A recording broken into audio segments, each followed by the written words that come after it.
A kungiya da kuke ganin bananta a nan, Bauchi Muslim Coalition on Humanitarian and Development Works, wanda haɗaka ce ta ƙungiyoyin addinin musulunci suka haɗu don gabatar da ayyuka na alkhairi, wanda muna tare da shugabanci ƙarƙashin wannan tafiya ɗin insha Allah.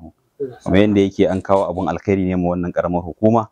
In Allah ya yarda yanzu za mu saurari jawabi na mutane guda 2 ko zuwa 3 in Allah ya yarda. Na farko za mu ji shi wakilinmu na wannan ƙaramar hukuma da ya karɓi kayayyakin da muka turo masa tun jiya kenan ko cikin dare, ya karɓi buhu nawa, sannan kuma sai mu saurari jawabi daga shi shugaban wannan tawaga da suka zo daga Bauchi akan dalilin da yasa aka kawo wannan kaya da kuma wanda ake expecting za a raba musu wa'annan kaya, da kuma wanda ma ya bada tallafin wannan kaya don a raba da saboda abin da ya faru insha Allah. Kamar yadda kuke gani yanzu a nan, wannan kaya ne da aka kawo daga kungiya ta haɗaka kamar yadda ya bayani daga Bauchi domin a tallafa waɗanda ruwa ya shafi mahallansu da kuma gonakinsu.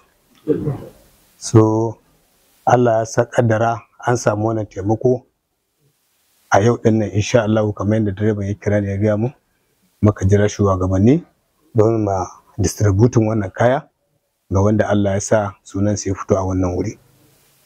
An kawo mana buhuna na shinkafa kamar yadda kuke gani, buhu 70 da aka rubuta a allocation din, hakan nan aka sauke mana shi aka muka karbe shi. Muna fatan wanda suka bada wannan kaya Allah saka musu da alkhairi. Daminan bana an samu iftila'i a wurare da dama, to sai ya zamto akwai daga cikin bayin Allah waɗanda tun lokacin da aka yi corona suke ba da tallafi ma wannan kungiya ko haɗaka na kungiyoyin addinin musulunci, wanda bayan corona ma an ci gaba da gudanar da ayyuka na alheri. Don haka wannan karamar hukuma ta Zaki ta samu shiga cikin wannan saboda an samu ambaliya, kuma kamar yadda shi wakilin kwanan wanda ya karbi kaya an samu buhu 70, kuma wannan yana daga cikin ɗaya daga cikin ƙananan hukumomi guda 6 waɗanda suka samu wannan tallafi. Wannan tallafi dai ya fito ne daga wurin mai girma ministan lafiya, wato Professor Alifati Cigarin Misau, wanda shi kaɗai ya ba da wannan tallafi wanda aka raba ma ƙananan hukumomi guda 6. Don haka muna masa fatan alheri da addu'a Allah ya saka masa da alheri. Ku kuma waɗanda wannan iftila'i ya faru da ku, muna roƙon Allah subhanahu wataala ya mayar muku da abin da ya fi alheri. Kuma muna roƙon addu'a kamar yadda aka riga aka ambata, masu waɗanda suke irin waɗannan ayyuka na alheri Allah ya karfafa su, ya sanya albarka a cikin dukiyansu.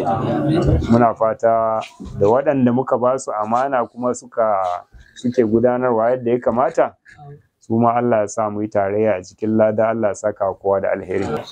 Mu dai an turo mu zo mu sa ido mu ga an raba kayan nan yadda ya kamata, kuma na fito daga Azare yau da safe cikin ikon Allah, na iso nan lafiya, kuma na zo na samu kayan nan intact buhu 70. An bani waybill na gani buhu 70 a jiki, kuma na irga na gani buhu 70. Alhamdulillah, Allah ya saka wa Cigarin Misau da alkhairi, Allah ya ɗaukake shi, Allah ya biya masa bukatunsa na alkhairi. Muna kira ga waɗanda suka samu benefit na wannan kaya, wanda suka amfana da shi, don Allah ya amfani da shi ta hanyar da ya dace.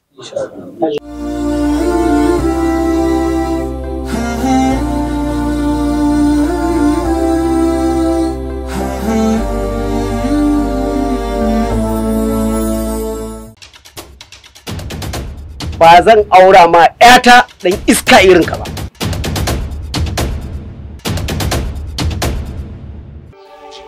Faru, rayuwar da muke yin nan fa ba daidai bane, kai karan kanka ka sani.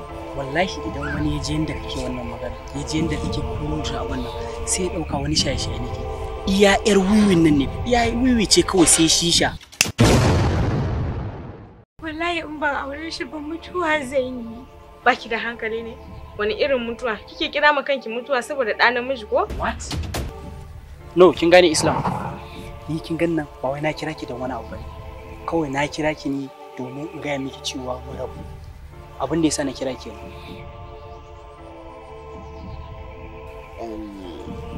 Amma Faruk, ya kamata ka fahimci abin da nake faɗa maka.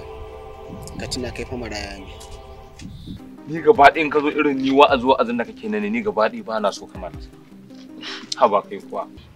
Kai ka ce dole sai da mu ya sauya zama iri daya kafin mu yi soyayya mai aure. Tunda kai ba za ka iya sauyawa ba, shine ni na canza na da irin rayuwanka. This is madness. Abin da yake shirin aikatawa ba daidai bane.